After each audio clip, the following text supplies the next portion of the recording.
Salam saudara, kita kembali mengikuti acara program Menjawab Trinitas. Ini episode yang ke-8 ya Pak? Iya. Oke, mari Pak Yehuda bacakan pertanyaannya. Baik Pak, yang pertama dari seorang pria berusia 19 tahun, masih lajang seorang mahasiswa. Shalom Pak Eras, saya mau bertanya, apakah status Yesus sebagai Tuhan bisa dicabut bila dia tidak menjalankan misi keselamatan yang Allah Bapa perintahkan kepadanya? Mengapa Tuhan Yesus diberikan kehendak bebas dari Allah Bapa saat menjalankan misi keselamatan yang dia percayakan kepadanya? Kita harus berani mengakui bahwa Yesus itu Adam terakhir. Ya. Jadi resiko untuk gagal ada. Dan kalau gagal, segala kuasa di surga di bumi tidak bisa diberikan kepadanya. Walaupun dia anak Allah, walaupun dia juga adalah Tuhan. Ya kalau bapaknya Tuhan, Tuhan anaknya Tuhan. Jawabannya begitu, jelas. Ya. Oke. Mengenai kehendak bebas Pak, kenapa enggak Allah mengutus putra tunggalnya ini tidak mungkin gagal? Oh seperti Adam. Ada orang-orang yang mempercayai itu salah. Bisa gagal. Justru itulah kita menghargai, menghormati Tuhan. Ya. Dia tidak gagal. Ya. Oke, teruskan. Berikutnya Pak, dari seorang pria berusia 48 tahun, sudah menikah. Shalom Pak Eras, saya mau tanya seputar seminar Logos bagian yang keempat. Ada beberapa pertanyaan Pak. Ini masih keempat ya? Iya. Sedangkan kita sudah 42 ya? Pak. Aduh, kita terlambat menjawab. Tapi nggak apa-apa. Ya. Oke. Ya, yang pertama, seberapa pentingnya Yesus lahir harus secara aseksual atau genos? Adam secara aseksual karena dia memang manusia pertama. Ya, Yesus juga manusia pertama. Manusia pertama setelah manusia jatuh dalam dosa. Oke? Ya. Oke, terus. Yang kedua, tolong jelaskan secara ilmiah terkait gender pria dan wanita, yaitu gen XY dan XX. Nah, kalau aseksual, apakah gen Yesus? Menurut penanya ini penting karena terkait ilmu yang Allah sendiri ciptakan, konsisten dengan hakikatnya. Tolong Pak Eras diskusi juga dengan para ahli biologi di seluruh dunia biar Oh objektif. iya, nggak usah diskusi, jelas bahwa Yesus pasti 100% manusia yang sempurna. Ya. Ya, dengan struktur gen yang sempurna. Ya. Tidak meleset, ya. Ya. Beda dengan manusia yang dilahirkan dalam keadaan sudah berdosa. Banyak penyimpangan-penyimpangan sehingga terjadi struktur gen yang rusak. Yesus tidak mungkin. Ya. Allah yang melahirkan kok. Terus Berkaitan sama pertanyaan ini Pak, mungkin XY begitu Pak ya? Iya. Atau pria begitu Pak? itu pasti dia pria 100%. Nggak usah dipertanyakan, Allah pasti sempurna itu. Nggak usah tanya ahli biologi, nggak usah. Baik Pak, pertanyaan terakhir dari penanya yang sama. Jika kita semua yang dilahirkan secara seksual, dalam kurung spermata, juga bisa mencontoh Yesus dan bisa menjadi corpus delicti, maka kelahiran secara aseksual dan seksual tidak terlalu penting. Yang penting mau menjadi wadah kepenuhan Logos. Jadi mestinya ada alasan khusus mengapa Yahweh ngotot melahirkan Yesus secara aseksual. Ini mungkin terkait dengan praeksistensi Yesus sebelum Natal. Tolong dijelaskan Pak. Terima kasih atas perhatiannya. Ini tidak penting terkait dengan para eksistensi Yesus. Ini penting terkait dengan tugas Adam. Ya. Adam itu mestinya menjadi pokok keselamatan atau aitios. Adam gagal. Sehingga harus ada seorang yang tidak berdosa, yang bersih, yang memikul dosa manusia. Maka harus dilahirkan tanpa dosa, aseksual. Dan sekaligus tidak berbuat dosa, maka dia bisa memikul dosa. Dosa dilakukan dalam daging. Maka yang memikul dosa harus berdaging seperti ini. Sama seperti kita. Ya. Jadi ini tidak terlalu penting dikaitkan dengan praeksistensi, tapi penting dikaitkan dengan Adam pertama. Jelas nggak? Jelas. Oke. Ya. Pertanyaan selanjutnya Pak, dari seorang pria berusia 22 tahun, seorang mahasiswa.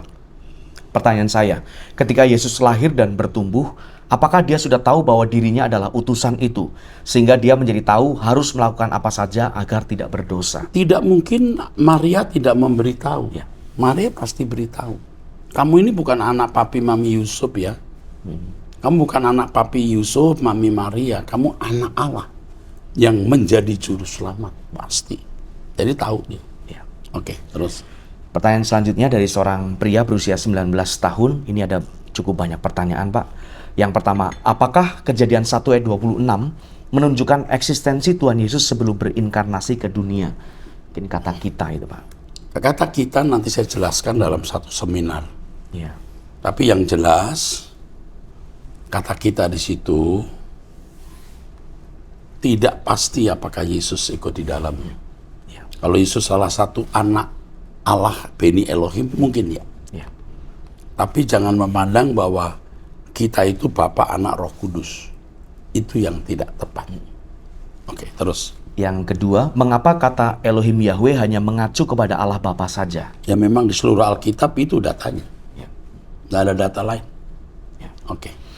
Berikutnya, Pak, mengapa Tuhan Yesus yang dilahirkan dari rahim Maria yang dikandung dari Roh Kudus dianggap aseksual? Ya karena memang tidak ada benih sperma atau ovum yang dipertemukan seperti proses reproduksi manusia pada umumnya. Ya. Oke. Mengapa Tuhan Yesus yang diberikan mandat ketuhanan dari Allah Bapa punya kemungkinan untuk berbuat dosa sama seperti manusia pada umumnya? Ya karena harus disamakan dengan Adam dan dia menjadi teladan bagi kita semua. Ya. Kalau Tuhan Yesus dan Allah Bapa adalah Allah, mengapa Tuhan Yesus tetap tidak sederajat dengan Allah Bapa? Oh ya, dia anak. Allah Bapa itu satu-satunya Allah yang tidak punya sesama. Yesus itu anak. Namanya anak tidak mungkin lebih besar dari Bapa. Nah, penjelasan mengenai bahwa Bapa lebih besar dari anak nanti kita jelaskan khusus karena memang belum sampai pada penjelasan mengenai Trinitas atau monoteisme ya. Oke. Ya. Berikutnya, Pak, apakah Tuhan Yesus dan Allah Bapa sederajat dalam hal keilahian karena keduanya merupakan bagian dari Allah Tritunggal itu sendiri? Tidak sederajat, tetapi memiliki hakikat yang sama dan hakikat itu adalah moralitas kesucian. Pertanyaan terakhir, apakah kata Tuhan yang bahasa aslinya Yahweh di Yesaya 40 ayat 3 yang berbunyi, ada suara yang berseru-seru, persiapkanlah di padang gurun jalan untuk Tuhan. Luruskanlah di padang belantara jalan raya bagi Allah kita, mengacu kepada Tuhan Yesus. Dan apakah ayat tersebut menjelaskan tentang nubuat inkarnasi Tuhan Yesus ke dunia? Ini seringkali diartikan bahwa Yesus itu Yahweh sendiri. Nah kalau Bapak Yahweh turun sendiri, ya tidak mungkin Allah tidak kelihatan. Allah itu yang mengatur jagat raya. Bapak mengutus putranya. Jadi kalau putranya diutus itu atas nama Yahweh. Ya. Tapi dia bukan Yahweh sendiri. Kalau saya mengutus Pak Yehuda atas nama Erastus, Pak Yehuda bukan Erastus. Tapi dia melakukan pekerjaan yang harus dia lakukan atas perintah saya. Ya. Makanya Yesus berkata, kau lihat aku, lihat Bapa. Tapi dia bukan Bapa. Dia mewakili Bapa. Itu saja Pak Sulit. Ya. Oke. Teruskan. Ya, berikutnya Pak, ini bukan pertanyaan. Terima kasih Pak Eras, pertanyaan saya ini sudah terjawab di Logos bagian 5. Jadi mengikuti Logos 5 sudah terjawab sendiri. Bahwa walaupun Yesus dalam segala hal disamakan dengan manusia, tetapi di dalam Yesus mengalami khususnya berbagai penderitaan, bahkan sampai mengeluarkan darah, Yesus tetap memilih setia. Sehingga hal inilah yang menjadi salah satu bagian penilaian Allah, sehingga Yesus sudah layak menggunakan Logos itu. Oke. Mantap, teruskan. Ini lebih ke pertanyaan. Kita kejar terus. Berikutnya Pak, dari ini tidak ada namanya. Ya, Shalom, saya mau bertanya tentang praeksistensi Tuhan Yesus. Saya dengar penjelasan Pak Eras di Logos seri keempat. Ketika ada yang bertanya praeksistensi Tuhan Yesus, lalu Pak Eras tidak menjawab hal tersebut, namun malah mengatakan, apa tujuanmu mengetahui hal itu? Bagi saya pribadi ini penting sekali karena ini menyangkut Allah Tritunggal. Karena kalau Yesus tidak ada di praeksistensi, maka Yesus bukanlah Allah, namun ciptaan saja. Ya, stop dulu ya. Kalau dia tidak ada dalam praeksistensi, bukan berarti dia ciptaan loh.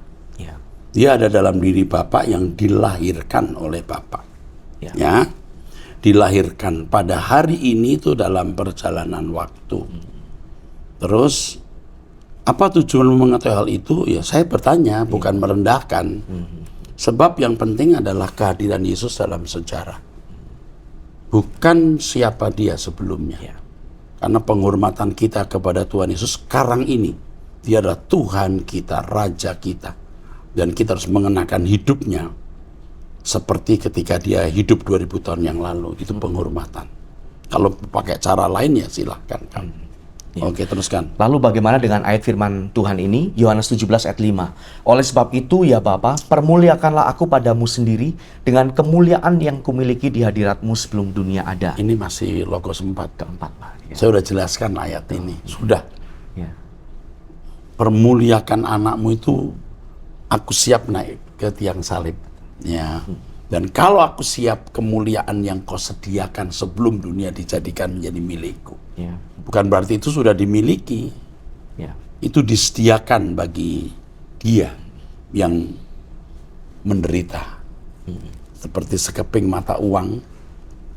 Ini penderitaan, ini kemuliaan. Ya. Begitu menderita, diterima kemuliaan. Ikuti Logos berikut. Mungkin yang bertanya sudah tahu kali ya? Ya. Oke, yuk. Selanjutnya Pak, dari seorang pria berusia 57 tahun, swasta. Shalom Pak Erastus, komentar. Saya sedih sebab minggu-minggu terakhir ini saya melihat banyak YouTuber besar melakukan reaksi negatif atas khotbah dan Bible study yang Bapak bawakan. Menurut saya banyak mereka yang memberikan reaksi tapi belum mendalami dengan persis mengenai 1 Korintus 8 ayat 6. Namun bagi kita hanya ada satu Allah saja, yaitu Bapa yang daripadanya berasal segala sesuatu dan yang untuk Dia kita hidup. Dan satu Tuhan saja, yaitu Yesus Kristus, yang olehnya segala sesuatu telah dijadikan dan yang karena Dia kita hidup. Ya. Yang olehnya, oleh Yesus, Oleh segala Dia, sesuatu dijadikan, itu ayat teks aslinya nggak ada ini. Ya. Teks aslinya yang oleh Dia semua kita hidup, tapi nggak dijadikan. Iya. Teks aslinya ini coba di King James gimana? Di King James ya. But to us there is but one God, the Father, of whom are all things, and we in Him, and one Lord Jesus Christ, by whom are all things. Oh iya kan? Iya. Nggak ada kata oleh Dijadikan. Dia segala sesuatu dijadikan, enggak. Iya. Allah sumber segala sesuatu, Allah yang menjadikan. Tapi Yesus yang menghidupkan kita. Iya. Itu maksudnya. Melalui Kristus begitu. Pak. Iya, By melalui whom. Kristus Iya. kita dihidupkan, tapi bukan diciptakan. Iya. Ini penerjemahannya di beberapa terjemahan ini membela doktrin, jadi dirubah itu ayat. Teks aslinya tidak begitu mestinya. Iya. Terus, Sebaiknya Bapak bolehlah membahas ini lebih mendalam pada satu terima sesi khusus kasih, Pak. pembelajaran. Iya. Memang kita bahas sudah. Iya, sudah. Waktu ini belum saya bahas ya. Betul, ya. Agar mereka dan banyak orang bisa memahami beda Allah dengan Tuhan, God and Lord. Saya rasa topik ini akan menambah wawasan bagi mereka yang memahami eksegese yang berbeda. Amin. Tuhan Yesus memberkati Aduh, Bapak dan salut keluarga. Pak. Mulyate Godam ya. Ya. Bapak bagus ya memberikan masukan. Terima kasih. Terus, Pertanyaan selanjutnya Pak. Shalom Pak Eras, mau bertanya mengenai Kejadian 3 ayat 22. Berfirmanlah Tuhan Allah, sesungguhnya manusia itu telah menjadi seperti salah satu dari kita, tahu tentang yang baik dan yang jahat. Maka sekarang jangan sampai ia mengulurkan tangannya dan mengambil pula dari buah pohon kehidupan itu dan memakannya, sehingga ia hidup untuk selama-lamanya. Di situ tertulis kata kita. Apakah Yesus sudah ada bersama Bapa sejak awal kekekalan? Sebab di Perjanjian Baru ada tertulis kata kita itu dikatakan Yesus sendiri dalam Yohanes pasal 17 ayat 21 sampai 22. Supaya mereka semua menjadi satu sama seperti Engkau ya Bapa di dalam aku dan aku di dalam Engkau, agar mereka juga di dalam kita, supaya dunia percaya bahwa Engkaulah yang telah mengutus aku. Dan aku telah memberikan kepada mereka kemuliaan yang Engkau berikan kepadaku, supaya mereka menjadi satu sama seperti kita adalah satu. Mohon tanggapannya. Oke. Ya. sebenarnya pastinya kita itu siapa tidak bisa kita pastikan. Ya. Tetapi sejak dari Kejadian pasal 1 ayat 26-27, kata kita itu menunjuk adanya kemungkinan ya. Ya. Karena ada dua kemungkinan. Ya. Kemungkinan tidak saya jelaskan, nanti saya jelaskan. Yang kedua, itu sidang ilahi. Ya. Jadi makhluk-makhluk surgawi, anak-anak Allah pun juga memiliki kehendak bebas. Ya. Contohnya Lucifer yang memberontak. Jadi salah satu seperti kita, salah satu dari kelompok dalam sidang ilahi atau kelompok dalam percakapan tersebut. Itu. Jelas? Jelas. Apakah ada Yesus di situ? Bisa saja. Ya. Bisa saja, tapi ingat waktu Yesus menjadi manusia, dia 100% manusia. Itu yang penting. Oke, teruskan. Ya. Pertanyaan selanjutnya Pak dari seorang ibu rumah tangga berusia 51 tahun. Shalom Pak Eras, saya baru saja mengikuti seminar Logos yang Bapak sampaikan. Pembahasan yang sangat menarik Pak. Tidak sabar untuk menanti penjelasan Bapak tentang kata kita dalam Kejadian 1 ayat 26. Siapa sajakah kita dalam penciptaan itu? Pertanyaan kedua, lalu bagaimana dengan pernyataan Yesus sendiri yang mengatakan Yohanes 8 ayat 58, kata Yesus kepada mereka, aku berkata kepadamu, sesungguhnya sebelum Abraham jadi, aku telah ada. Mohon penjelasannya, Pak. Ini pasti tidak, atau waktu bertanya ini, saya belum menjelaskan itu. Ya. Penjelasannya luar biasa. Ya. Sekarang saya kasih clue-nya saja. Ya.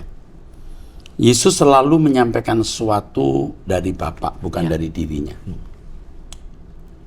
Yesus betul-betul tidak waras kalau mengatakan aku ada sebelum Abraham.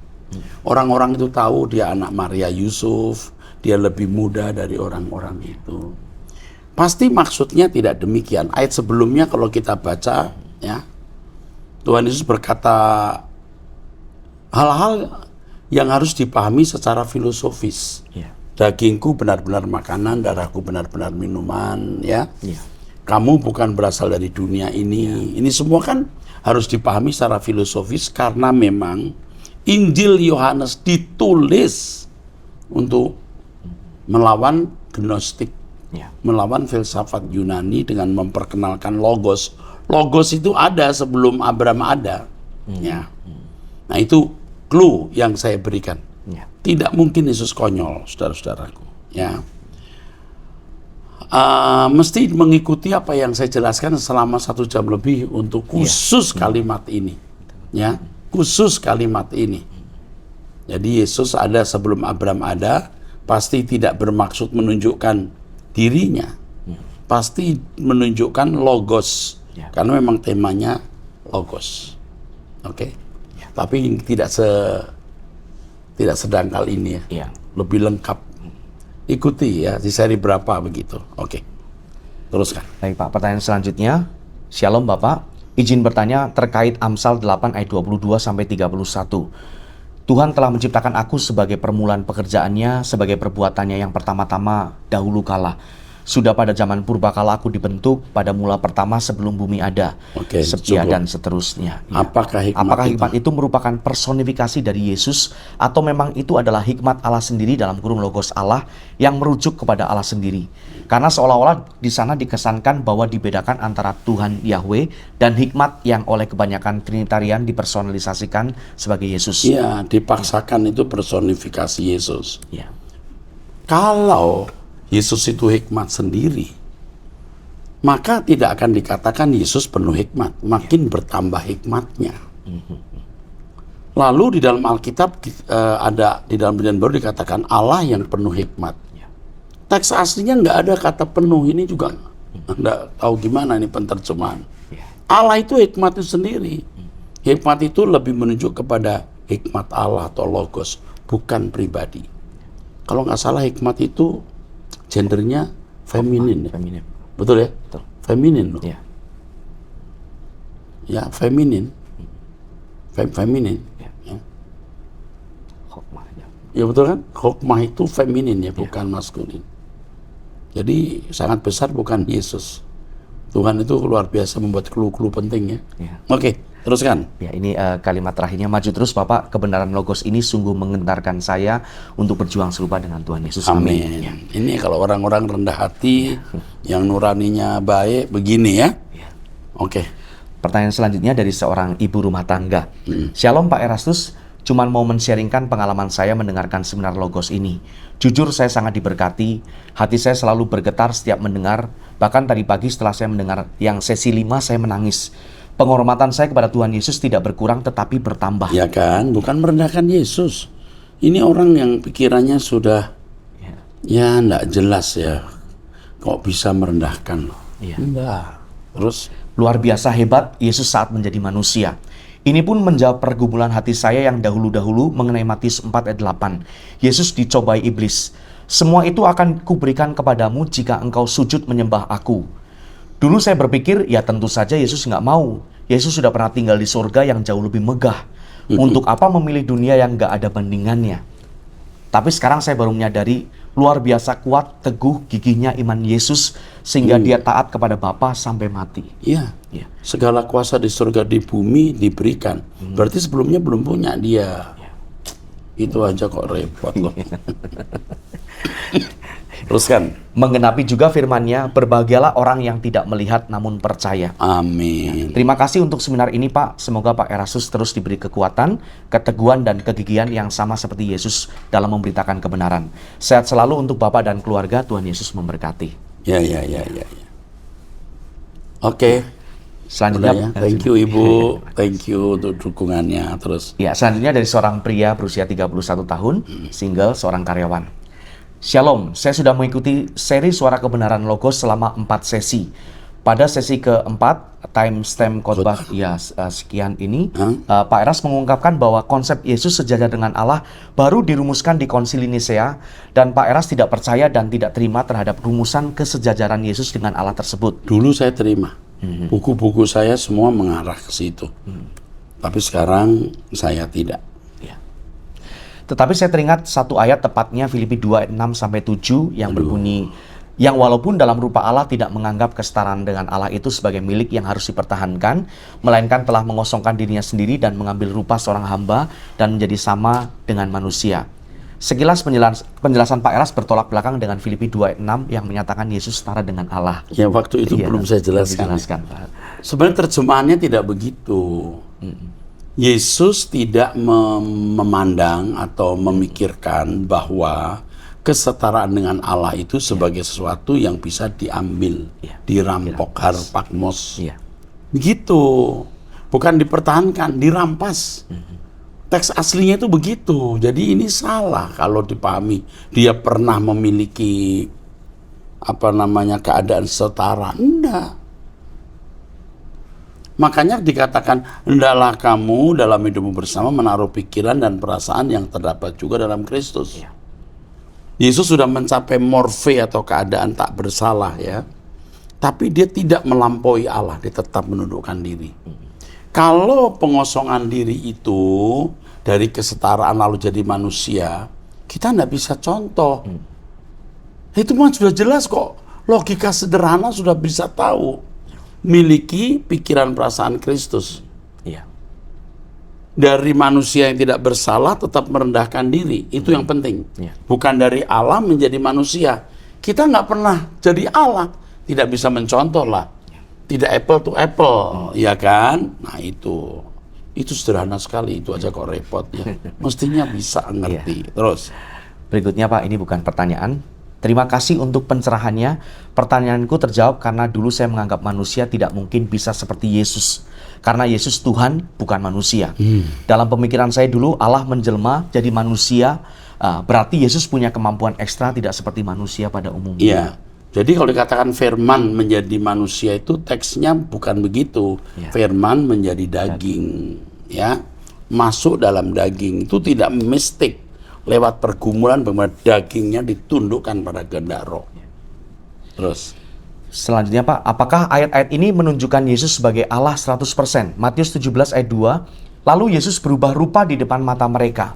Wajahnya bercahaya seperti matahari dan pakaiannya menjadi putih bersinar seperti terang. Ya, mungkin tidak seperti Yesus, Musa pun pernah mengalami ini. Sampai orang menutup matanya. Kalau murid-murid belum sampai menutup matanya kan? Musa pasti cahayanya juga luar biasa. Oke, terus. Markus 9 ayat yang kedua, 6 hari kemudian Yesus membawa Petrus, Yakobus, dan Yohanes, dan bersama-sama dengan mereka ia naik ke sebuah gunung yang tinggi. Di situ mereka sendirian saja, lalu Yesus berubah rupa di depan mata mereka. Lalu, ini sama ayatnya Pak, Lukas 9 ayat 29 juga sama. Kejawab ya? Ya. Ya, Allah bisa membuat begitu ya. Bercahaya ya. Oke, teruskan. Pertanyaan selanjutnya Pak, Shalom Pak Eras, saya mau bertanya berkaitan dengan klarifikasi Bapak soal kesamaan pandangan dengan saksi Yehova. Bapak lebih suka menggunakan istilah Yesus dilahirkan dibandingkan Yesus diciptakan. Apakah dengan demikian berarti Adam juga dilahirkan dan bukan diciptakan? Karena jika terjadi perbedaan dalam hal asal-usul eksistensi pribadi, bukankah akan menimbulkan semacam ketidaksamaan? Notabene, setahu saya segala sesuatu keberadaan yang memiliki awalan adalah ciptaan. Terima Kita kasih, itu Pak. kan menghadapi orang-orang Kristen yang sudah mendarah daging meyakini Yesus itu sejajar dengan Allah. Hati-hati kita bicara. Ya. Yesus disebut Adam terakhir pasti sama versinya dengan Adam pertama. Adam pertama diambil dari tanah liat. Betul? Ya. Tapi tanah liat nggak ada artinya. Hembusan ini, nismat kayim ini, Ya. yang membuat Adam hidup. Yesus dilahirkan dari Roh Kudus. Tapi tubuhnya bahannya dari mana? Dari Maria. Maria dari mana? Dari debu juga sebenarnya. Tetapi memang Alkitab dikatakan, aku peranakan kamu hari ini, bukan aku ciptakan. Ya kita ikuti saja Alkitab gitu kan ya. Oke? Ya. Oke, teruskan. Pertanyaan selanjutnya, apakah Yesus itu tidak pernah meleset atau tidak pernah berbuat dosa sedikit pun sehingga Yesus dikatakan sehakikat dengan Allah? Iya, tapi ya tidak pernah dosa sedikit pun, tidak pernah. Tapi harus dipahami, hakikat itu artinya apa? Ya. Kalau yang saya pahami, hakikat itu artinya memiliki moralitas kesucian seperti Allah Bapa. Ya. Terus, Orang percaya harus memiliki sikap Allah di dalam dirinya, yaitu memiliki pikiran dan perasaan Allah. Nah, yang menjadi pertanyaan saya dari kalimat ini adalah bagaimana dengan orang yang memiliki hati untuk percaya dengan Allah, percaya terhadap Allah, namun tidak seutuhnya memiliki pikiran dan perasaan sama seperti yang dimiliki oleh Allah. ya harus diproses, bisa. Nah ini kan terkait dengan masalah hidup yang dihadapi. Ya. Sepikiran, seperasaan Allah tidak lepas dari masalah hidup yang dihadapi waktu dia mengambil keputusan dan bertindak. Harus sesuai dengan pikiran perasaan Allah terkait dengan masalah yang dihadapi. Dan setiap orang punya masalah yang beda-beda. Ada yang lebih berat, ada yang lebih ringan gitu. Oke, teruskan. Adam diciptakan menurut gambar dan rupa Allah, sementara Yesus lahir dengan Roh Kudus dari Roh Kudus dan dikandung oleh Ibu Maria. Jadi yang menjadi pertanyaan saya yaitu apakah Yesus juga dikatakan serupa dan segambar dengan Allah karena Yesus dikandung oleh manusia dari Ibu Maria? Iya. Yesus sempat sampai pada keadaan morfe. Ya. Itu sudah segambar serupa dengan Allah dalam tingkat tertentu. Tapi dia tidak mau menjadi setara dengan Allah. Dia tidak berpikir bahwa setara dengan Allah itu sebagai sesuatu yang bisa dia rampas. Beda dengan Adam dan Hawa. Dia mau serupa dengan Allah. Mau seperti Allah. Ini yang salah. Itu namanya original sin. Ya. Oke, teruskan. Adam diciptakan menurut gambar dan rupa Allah. Jadi yang Dirancang loh, jangan lupa. Belum ya, segambar. Jadi ada unsur pikiran, perasaan. Tapi belum serupa. Kualitasnya belum. Kualitas pikiran, perasaannya belum. Harus dipahami itu. Terus? rancangan semulanya Pak. Rancangannya begitu. Tapi Adam gagal. Terus? Yang menjadi pertanyaan saya dari kalimat ini, apakah Allah itu sama seperti manusia? Bila seandainya Allah itu bukan manusia, lalu kenapa Adam bisa diciptakan menurut gambar dan rupa Allah? Gambar dan rupa dalam arti rohani, batin. Ya. Bukan fisik. Allah juga roh adanya. Ya, Allah roh adanya. Jadi segambar serupa itu dalam kualitas moralitas kesucian. Oke. Oke, terakhir sekali lagi. Iya. Dari seorang pria berusia 52 tahun, sudah menikah. Bagaimana sikap dan respon kita yang benar atas keyakinan pra-eksistensi Yesus sebelum kelahirannya?